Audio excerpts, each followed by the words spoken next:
Saudara kasih, Shalom. Terima kasih bisa menyapa saudaraku pagi ini. Semoga Anda semua diberi sehat dan damai sejahtera Tuhan. Saudaraku, hari ini saya ingin berbicara mengenai kisah Yesus yang memanggil seorang pemungut cukai bernama Matius. Dan saya beri tema pandangan positif terhadap seseorang. Teksnya diambil dari kitab Injil Matius pasal 9 ayat 9 sampai ayat 13. Demikian firman Tuhan. Setelah Yesus pergi dari situ, ia melihat seorang yang bernama Matius duduk di rumah cukai. Lalu ia berkata kepadanya, "Ikutlah aku." Maka berdirilah Matius lalu mengikut dia. Kemudian ketika Yesus makan di rumah Matius, datanglah banyak pemungut cukai dan orang berdosa makan bersama-sama dengan dia dan murid-muridnya. Pada waktu orang Farisi melihat hal itu, berkatalah mereka kepada murid-murid Yesus, "Mengapa gurumu makan bersama-sama dengan pemungut cukai dan orang berdosa?" Yesus mendengarnya dan berkata, "Bukan orang sehat yang memerlukan tabib, tetapi orang sakit. Jadi pergilah dan pelajari arti firman ini. Yang kuhendaki ialah belas kasihan dan bukan persembahan. Karena aku datang bukan untuk memanggil orang benar, melainkan orang berdosa." Saudara kasih, pikiran yang positif terhadap orang lain.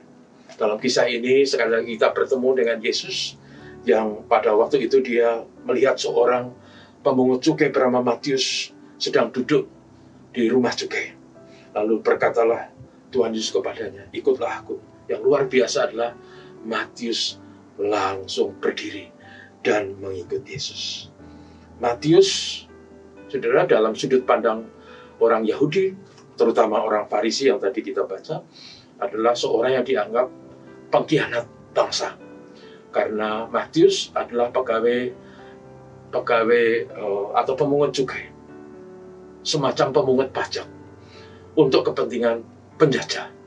Dan biasanya dalam persepsi masyarakat, pemungut cukai itu bukan saja berkolaborasi dengan penjajah, tapi juga biasanya mereka tidak jujur karena mereka menarik cukai atau pajak lebih dari yang seharusnya, dan kelebihannya itu masuk kantong sendiri.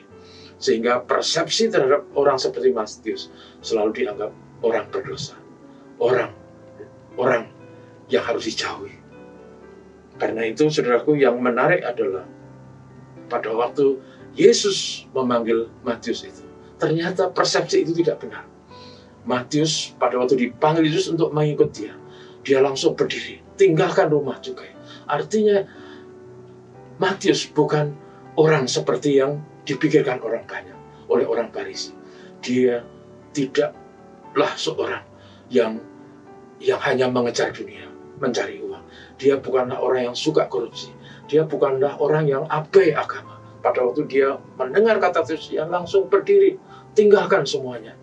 Karena baginya mengikut Tuhan lebih penting daripada bekerja mencari uang sebanyak-banyaknya. Saudaraku, lalu Matius mengadakan pesta, makan bersama. Barangkali dia ingin mengadakan perpisahan dengan teman-temannya, dengan kenalannya. Dia ingin beritahu bahwa dia telah meninggalkan profesi itu, dan dia telah mengikut Yesus karena pasti dia sudah sering mendengar ajaran Yesus atau mendengar dari banyak orang tentang mujizat dan karya Yesus yang luar biasa.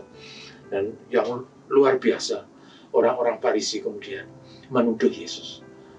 Mengapa Yesus kok bergaul, makan bersama dengan orang berdosa, dengan pemungut cukai? Dan Yesus memberi jawaban yang sangat menohok. Yesus berkata bahwa hanya orang yang sakit yang memerlukan tabib. Orang yang tidak sakit tidak perlu tabib. Kalau orang Farisi merasa dia adalah orang benar, orang baik, orang tidak berdosa, orang yang jujur dan orang yang religius, memang dia tidak perlu Yesus. Yang luar biasa, saudaraku, adalah bahwa Yesus dalam cerita ini, dia melihat Matius dengan penglihatan yang realistis. Dia tidak berprasangka negatif terhadap Matius. Dia tahu Matius adalah seorang yang baik. Bahkan Matius itu bagaikan sebuah mutiara yang terlempar di tumpukan sampah. Di mata Yesus, Matius adalah orang yang berharga, karena itu dipanggil. Dan kemudian dia menjadi murid Yesus. Matius dalam sudut pandang kita barangkali adalah seperti seorang yang biasa bekerja dengan teliti dalam hal keuangan. Barangkali sekarang ini bisa dikatakan seperti seorang akuntan publik yang menguasai liku-liku keuangan. Dan dia dipanggil Yesus dan mengikut Yesus. Artinya yang saya ingin katakan adalah Yesus selalu memandang orang lain dengan pikiran yang positif. Memandang orang lain tanpa curiga, tanpa prejudis, tanpa prasangka buruk. Karena dengan itu, maka kita bisa saling menghargai dan hidup saling bergandengan dan berdampingan. Saudaraku, di masa Prapaskah mari kita ingat Yesus yang mengasihi orang berdosa, yang mengasihi Anda dan saya. Mari kita juga mengasihi sesama dan selalu berpikiran positif kepada orang lain. Tuhan memberkati kita. Mari kita berdoa. Bapak, terima kasih. Kami bersyukur bisa sejenak merenungkan firman Tuhan hari ini. Berkatilah kami hari ini, semua tugas aktivitas tanggung jawab. Berkatilah umat-Mu tanpa kecuali. Dan kami berdoa untuk mereka yang mengalami kesusahan, kesulitan karena COVID. Mereka yang bergumul dengan sakit penyakit. Tuhan memberi rahmat anugerah, kesembuhan, kekuatan, pengharapan, dan masa depan. Terpujilah nama-Mu Tuhan. Terima kasih, Tuhan Yesus mengasihi kami semua. Ini doa kami. Haleluya. Amin. Tuhan berkati saudaraku. Terima kasih.